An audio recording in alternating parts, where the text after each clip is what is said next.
Last week, Ontario government published their fiscal budget for 2024-2025, and perhaps nobody noticed, right? Did you see that? Let me know, put your comments down below if you saw that.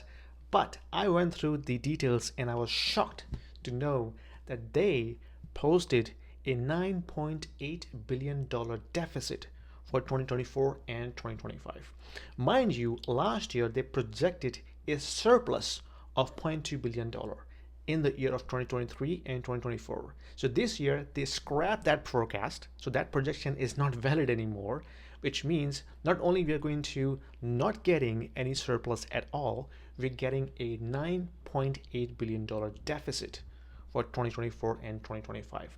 So together we have a big $10 billion deficit in front of us that the government has to run. And who's going to pay for that? You guessed it right. It's you and I and our kids will be paying in terms of new taxes. Okay? So there is no magic bullet, guys. There is no magic bullet. When your government runs the fiscal deficit, whether this is federal or provincial, at the end of the day, there is no free lunch. This will be paid by you and I and our future generation in the form of new taxes. Okay, so I went through this article, and one of the shocking things that I learned that out of this whole budget, the interest payment, the delta, the interest payment growth from last year is $1.1 billion. So the Ontario government is paying $1.1 billion extra from last year just to service their debt. In terms of the new spending, from a per person basis, if you look at how much are we getting from this whole new spending this year, is only $200 per person. Only $200 per person in the form of medical care, education, and social services. Only $200. And how much are we paying in form of new taxes per person? It's $1,000. So me and you together we will be paying $1,000 in terms of more taxes this year per person, and we are only getting $200 per person in terms of medical care, education, and other social services. Is it a good deal? I'll let you be the judge. And the other shocking thing that I learned from the Ontario budget is they have allocated $36 million to purchase new helicopters, to do more surveillance and patrolling, while we are seeing the skyrocketing carjacking and car crimes happening in this city, and nobody is doing anything to stop that. And what we are seeing right now is the entire government is adding $36 million of funding to purchase some helicopters to catch these thieves.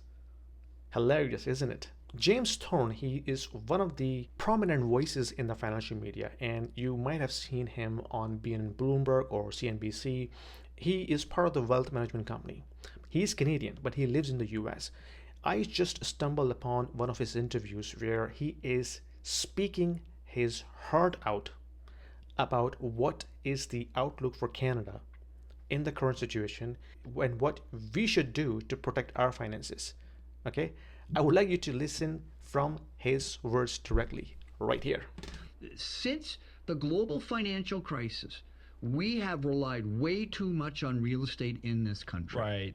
Right?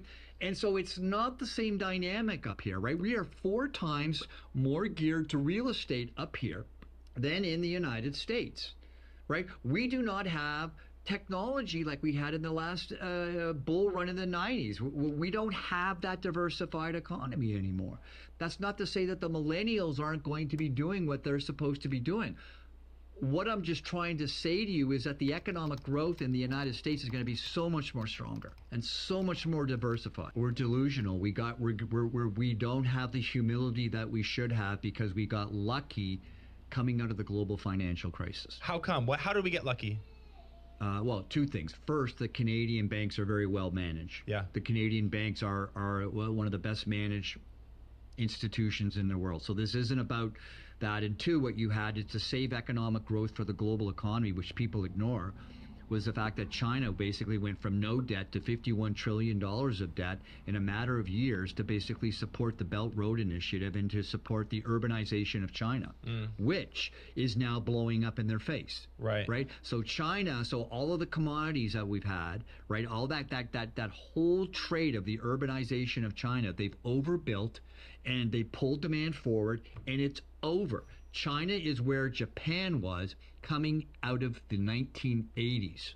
They're going to go sideways for decades. That's not to say they're going to blow up. I'm just saying they've got massive amounts of debt, and they've got overbuild in real estate.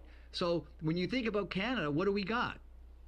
Really expensive homes and not a ton else. The thing that was very interesting about it is because the Canadian banks and how we are, and we did not blow up, Canada became a destination for wealthy people.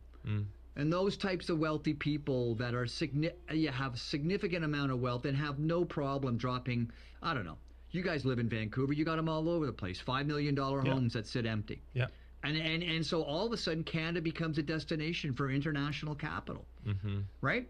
And we had that. So what we experienced, and I'm sitting here I was living in Washington, D.C. when all this was going down, right? And I'm sitting here going, if the Bank of Canada keeps raising rates, you guys have no clue about what a real estate bubble popping. Go talk to your U.S. listeners, right? They know what a real estate bubble is. We up here, we think Canada defies the laws of nature. And here's the last thing I say. If Canada blows up, okay, nobody cares. We are so small. We are so insignificant. Nobody cares, right? Nobody cares. And the other thing is everybody up here is a property developer. Let me be honest, right? Everybody's got 3 or 4 properties. Not you got, but everybody's doing it. And it was exactly the same. I lived in D.C. Everybody's got 4 or 5 properties, right? What happens? What happens on the washout?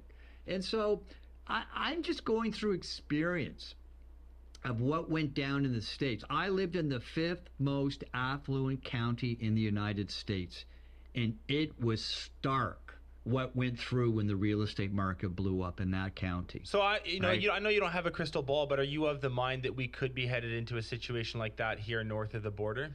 That's why I've been the only one up here for 18 months saying, get your money out of Canada. Yeah. I go on TV, I make everybody feel uncomfortable.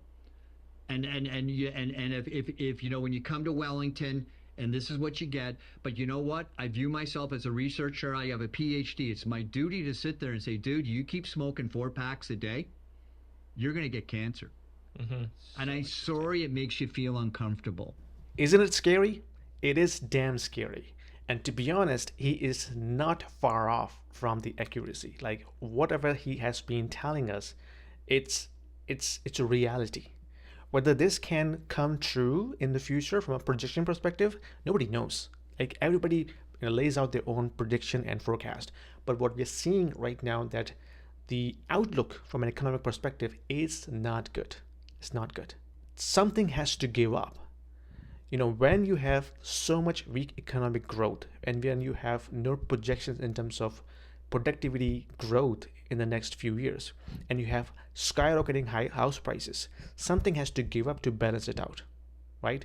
The house prices, in my opinion, has to come down gradually in order to balance the overall household income and the economic opportunities, and the decline in the productivity growth needs to catch up.